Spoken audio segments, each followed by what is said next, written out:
नमस्कार दोस्तों, 5 दिसंबर 2021 के डेली न्यूज़ एनालिसिस में आपका स्वागत है। संडे है तो आज एडिटोरियल नहीं है, करंट अफेयर्स को देखते हैं। इंपॉर्टेंट न्यूज़ कौन कौन सी हैं? तो 80 विलेजेस की कल्चरल मैपिंग हो रही है। Comprehensive economic partnership agreement India UAE के बीच में साइन होना है, उसके ऊपर बातचीत चल रही है। फिर भाई नॉर्थ ईस्टर्न इलाकों में रोड के कंस्ट्रक्शन को लेके एक आर्टिकल है। श्रीलंका में जो मलया तमिल्स हैं, ठीक है ना, जो कंट्री साइड में तमिल्स हैं, नॉर्थ और ईस्ट के रीजन में रहते हैं श्रीलंका में, जो कि बेसिकली वहां के टी एस्टेट गार्डन में काम करते हैं और श्रीलंका की चाय पूरी दुनिया में बिकती है। लेकिन इन मलया तमिल्स की हालत बहुत ज्यादा खराब है, तो इसके कंटेक्स्ट में एक आर्टिकल है। इंडोनेशिया में सुमेरु आइलैंड पे एक वॉल्केनो इरप्ट हुआ है, उसके रिस्पेक्ट में एक न्यूज है। और एजाज पटेल ने 10 विकेट लिए, ऑब्वियस सी बात है, एक इनिंग्स में न्यूजीलैंड की तरफ से, इस कंटेक्स्ट में एक आर्टिकल है। तो ये आज की डेली न्यूज़ेस हैं, इनको हम लोग समझेंगे। पहला article, cultural mapping of 80 villages kicks of.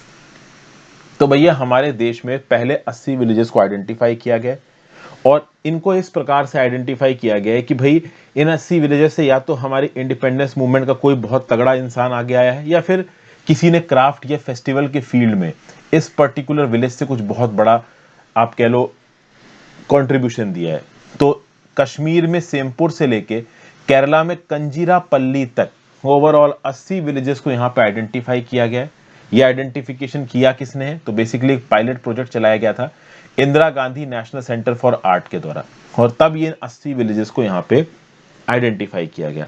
किस प्रकार से आइडेंटिफाई किया गया, इस बात को समझने के लिए आपको देखना पड़ेगा। जैसे कि फॉर एग्जांपल पंजाब से खटकर कलान विलेज आइडेंटिफाई किया गया, यहाँ पे भगत सिंह का मेमोरियल है, भगत सिंह को याद करने के लिए। हालांकि भगत सिंह का जो ओरिजिनल घर है वो अभी पाकिस्तान में है, लेकिन पंजाब में खटकर कलान विलेज भगत सिंह के साथ एसोसिएटेड है, इसलिए इसको यहाँ पे चुना गया है। फिर लद्दाख में चोगला, मासर और वानला विलेजेस को सेलेक्ट किया गया, ये वुड कार्विंग के लिए फेमस है। फिर जम्मू एंड कश्मीर में बदगाम डिस्ट्रिक्ट में सेमपुर और पांद्रन थान, इनको सेलेक्ट किया गया। 14th सेंचुरी की मिस्टिक लाल देड़ या फिर ललेश्वरी के साथ एसोसिएटेड है। उत्तराखंड में रेनी विलेज, यहाँ पे चिपको मूवमेंट शुरू हुआ था, पेड़ से चिपक गए थे लोग, तो इसको सेलेक्ट किया गया है। दिल्ली की कठपुतली कॉलोनी, यहाँ पे माइग्रेंट कठपुतली आर्टिस्ट के लिए इसको सेलेक्ट किया गया है। फिर अगर आप देखोगे रिलीजियस इंपॉर्टेंस के पर्सपेक्टिव में, उत्तर प्रदेश के श्रृंगवेरपुर नाम के शहर को सेलेक्ट किया गया है। इस शहर को भगवान राम के साथ एसोसिएट किया जाता है, ऐसा बोला जाता था कि भगवान राम यहाँ पे एक रात के लिए रुके थे, इसलिए इस शहर को यहाँ पे सिलेक्ट किया गया। फिर दो विलेजेस तमिलनाडु के, एक तो एतायापुरम जो कि बर्थ प्लेस है पोएट सुब्रमण्य भारती का, और एक है थिरुचुगाड़ी जो कि विलेज है वुमेन पार्टर्स का, तो इसको यहाँ पे सिलेक्ट किया गया। फिर कंजीरापल्ली विलेज जो कि अकामा चेरियान के साथ एसोसिएटेड है। अकामा चेरियान एक इंडिपेंडेंस एक्टिविस्ट थी, इनको ट्रेवनकोर की झांसी की रानी कहा जाता था।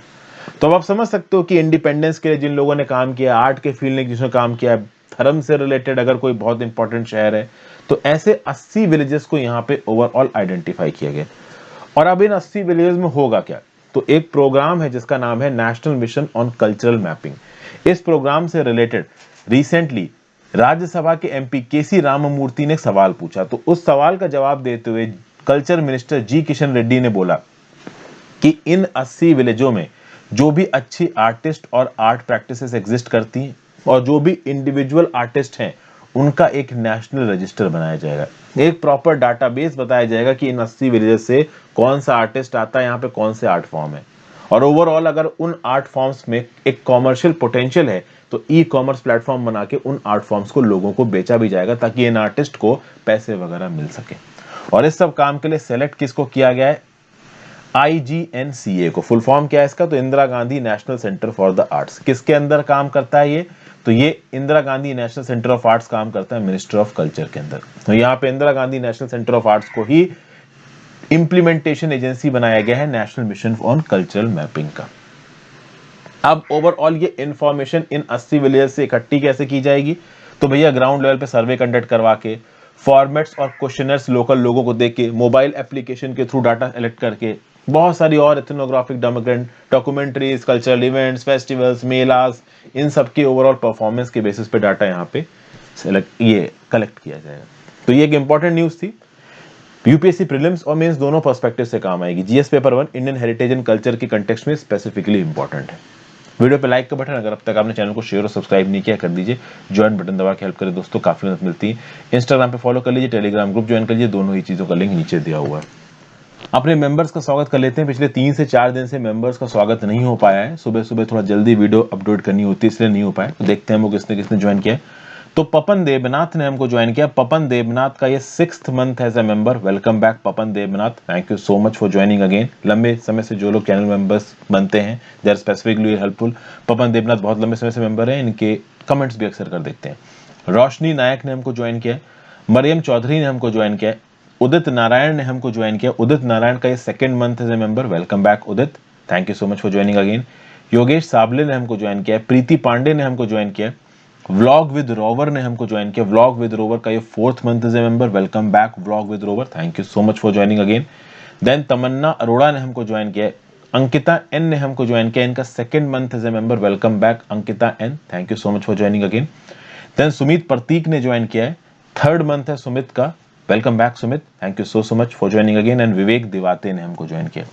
तो Vivek Diwate, Sumit Prateek 3rd month as a member. Welcome back Sumit, thank you so much for joining. Ankita N, welcome back Ankita N, 2nd month as a member.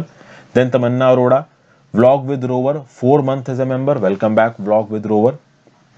Preeti Pandey, Yogesh Sable, Udit Narayan 2nd month as a member. Welcome back Udit. Then Mariam Chaudhary, Roshni Nayak and Papan Debnath, special welcome back to you, 6 months as a member. अगली news कुछ हद तक geography से related है। Indonesia का Semeru island पे एक eruption हुआ है। तो इंडोनेशिया का ये जो सिमेरू आइलैंड पे सुमेरू वॉल्केनो है, ये यहाँ पे इरप्ट हुआ। और जो इंडोनेशिया की डिजास्टर मिटिगेशन एजेंसी है बीएनपीबी, इसने बोला है कि भाई इस इरप्शन के चलते लगभग 13 लोगों की अब तक जानें जा चुकी हैं और लगभग दर्जनों लोग यहाँ पे इंजर्ड हो चुके हैं। आप कह सकते हो जावा आइलैंड पे सिमेरू टॉलेस्ट माउंटेन है। ऐश और हाउट क्लाउड्स यहाँ पे तगड़े तरीके से निकले। आसपास की जो ईस्ट जावा की प्रोविंस है वहां पे जो विलेजेस थे वो काले बादलों से एकदम ढक गए। लोग पैनिक में आ गए। अनफॉर्चुनेटली जो लोग थोड़ा पास में थे इस इरप्शन के, उनकी यहाँ पे जान भी गई है। अगर आप देखो तो ये जो सिमोरू वॉल्केनो है ये 3600 मीटर ऊंचा है, लगभग 12,000 फीट, और इंडोनेशिया के 130 एक्टिव वॉल्केनोज में से एक है। जनवरी में भी इरप्ट हुआ था, उस समय पे फॉर्चुनेटली किसी की जान नहीं गई थी। यहाँ पे थोड़ी जाने जा रही हैं। तो इंडोनेशिया में ये बहुत कॉमन अकरिंग है। जब उनको पता है कि भाई 130 एक्टिव वॉल्केनो और कभी भी कोई भी वॉल्केनो फट सकता है, और इंटरनल एक्टिविटी को कहां तक मॉनिटर करोगे, इतनी तो टेक्नोलॉजी भी नहीं है अभी मैन पावर के पास। तो जब भी इस तरीके कुछ इरप्शन होता है, अनफॉर्चुनेट लोगों की जान जाती है। इंडोनेशिया की बात की जाए तो पैसिफिक रिंग्स ऑफ फायर के एक बहुत बड़े हिस्से में इंडोनेशिया आता है। हाईली सीज्मिकली एक्टिव जोन है।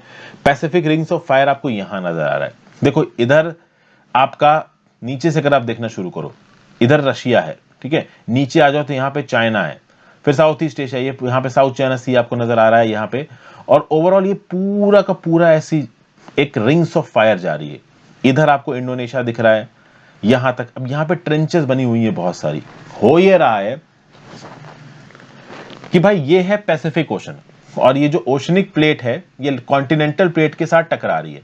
अब आपको पता है कि अगर इधर कॉन्टिनेंटल प्लेट, इधर ओशनिक प्लेट, ओशनिक प्लेट होती है डेंस, तो कॉन्टिनेंटल प्लेट ऊपर चढ़ जाती है, ओशनिक प्लेट नीचे चली जाती है। उसके चलते ओशनिक प्लेट के अंदर का लावा कभी कभी ऊपर की कमजोर धरती को तोड़ के बाहर की तरफ फटता है, इससे बनता है वोल्केनो। ये सारे लॉजिक मैं आपको एनसीईआरटी में बहुत डिटेल में पढ़ा चुका हूं। अगर आपने मेरी 11वीं कक्षा की एनसीईआरटी नहीं देखी, फिजिकल ज्योग्राफी किताब पूरी जाके देखिए, काफी आपको यहाँ पे नॉलेज मिल जाएगी।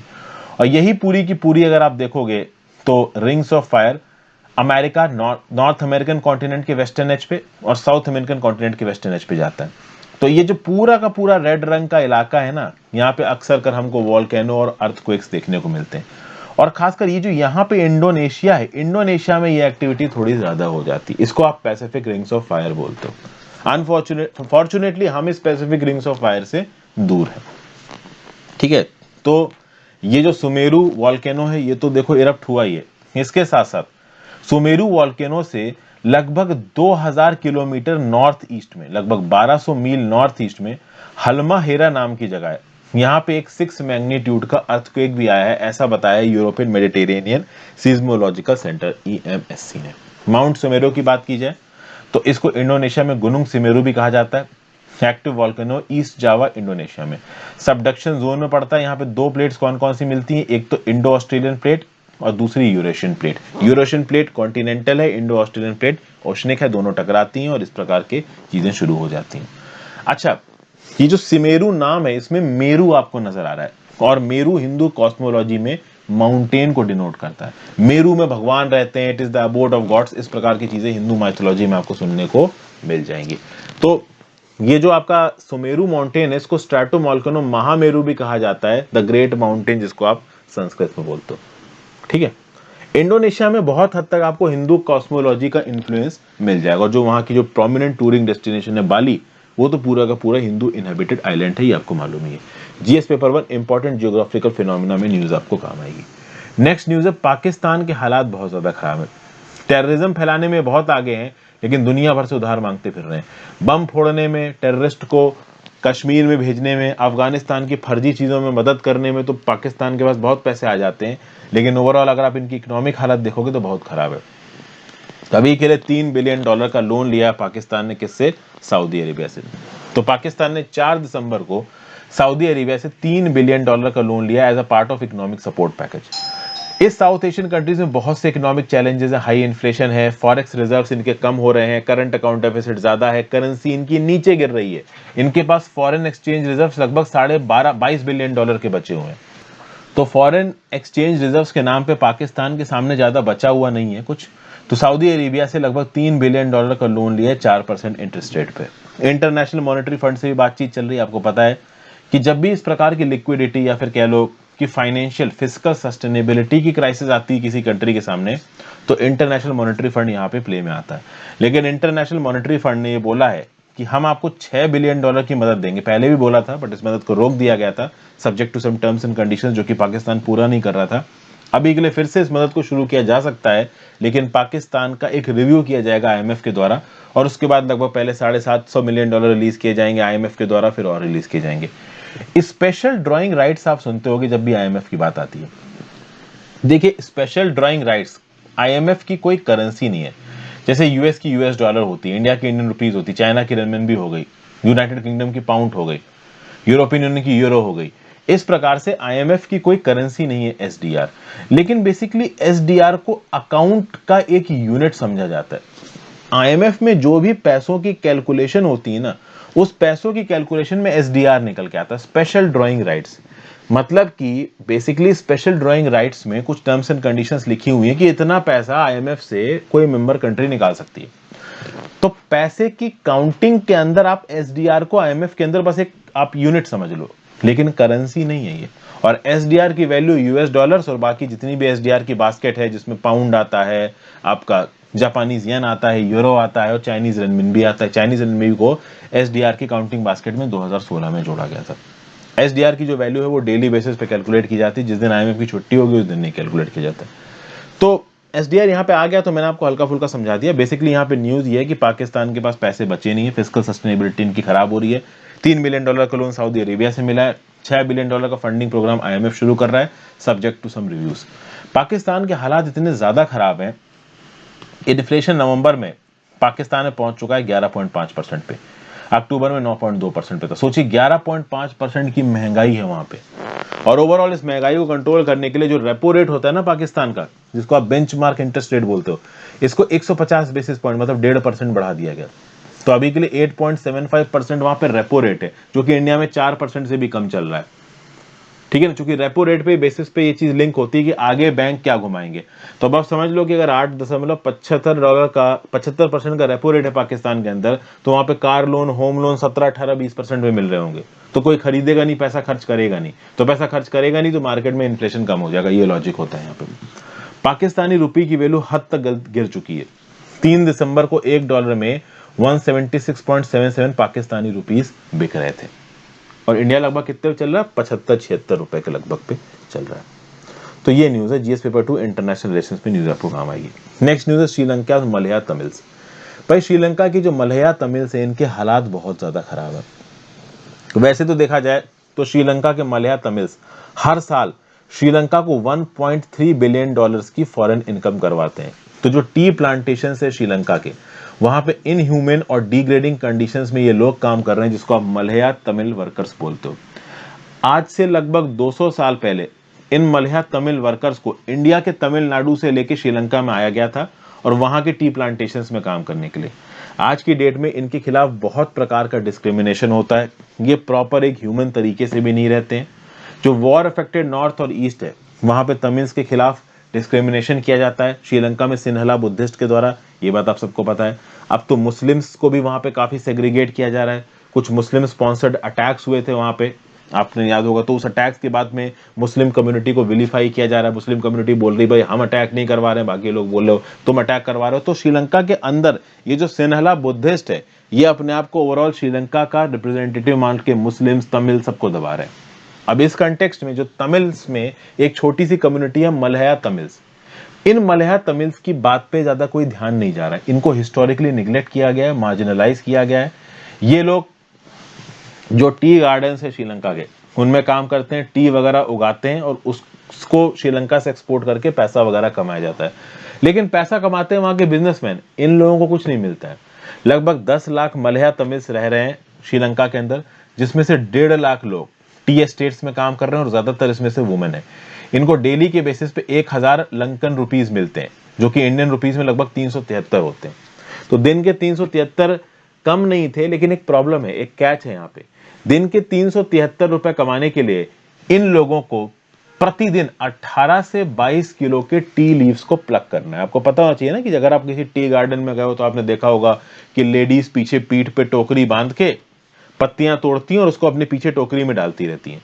तो ऐसी 18 से 22 किलो पत्तियां रोज तोड़ोगे तो 373 रुपए या फिर 1000 लंकन रुपीज मिलेंगे। और आज की डेट में श्रीलंका में इन 373 रुपए की भी कीमत कम हो गई है, क्योंकि पिछले कुछ महीनों में आपने सुना होगा कि एक प्रकार की इमरजेंसी आ गई है। श्रीलंका में इन्फ्लेशन बहुत ज्यादा बढ़ गया है, इकोनॉमिक हालत खराब है, एग्रीकल्चर प्रोडक्ट्स की कमी है वगैरह वगैरह, तो आप सुन ही रहे हो। ऊपर से ये जो लोग हैं जो कि मलया तमिल्स टी गार्डन्स में काम करते हैं, इनके हालात बहुत खराब है।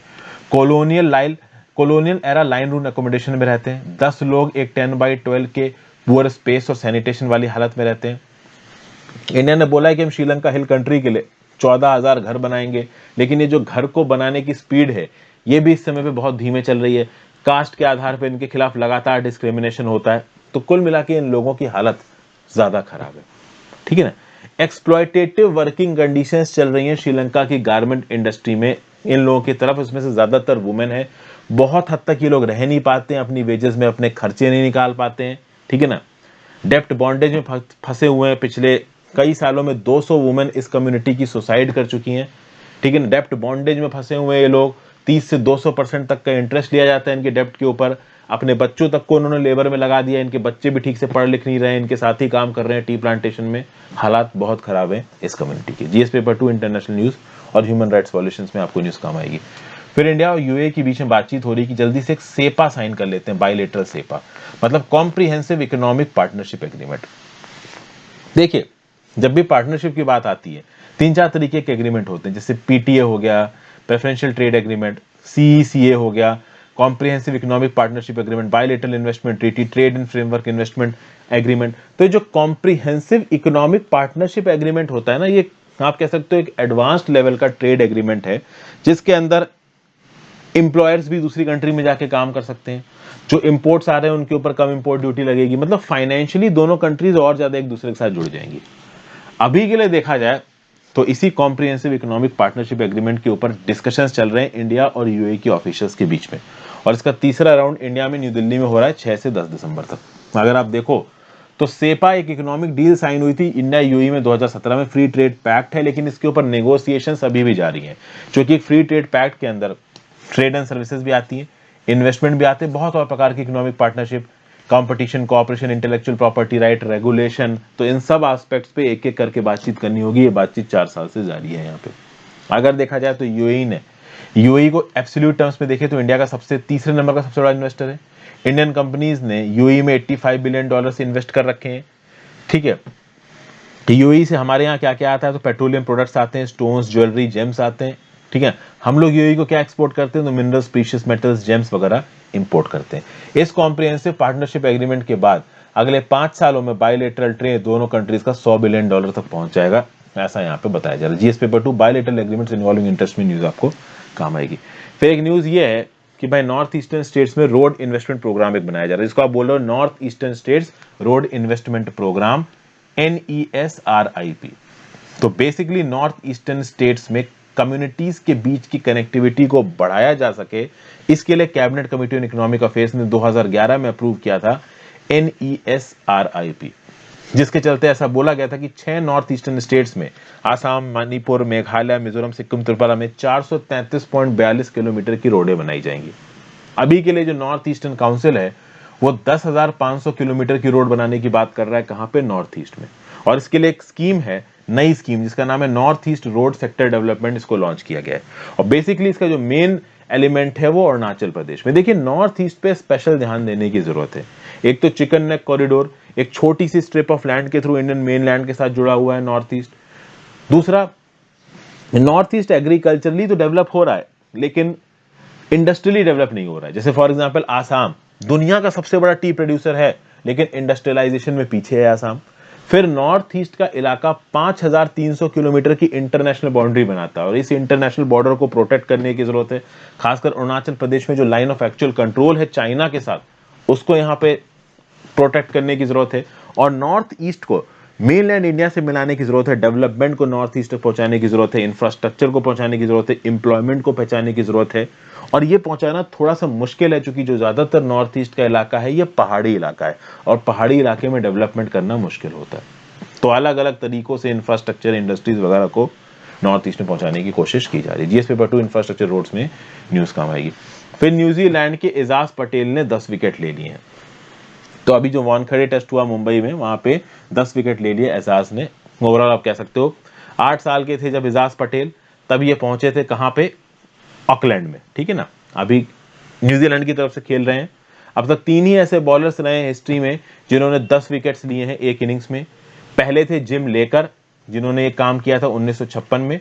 फिर आए अनिल कुंबले, जिन्होंने काम किया 1999 में। और अब आए एजाज पटेल, इन्होंने काम किया 2021 में। जीएस पेपर 1 स्पोर्ट्स में न्यूज आपको काम आएगी।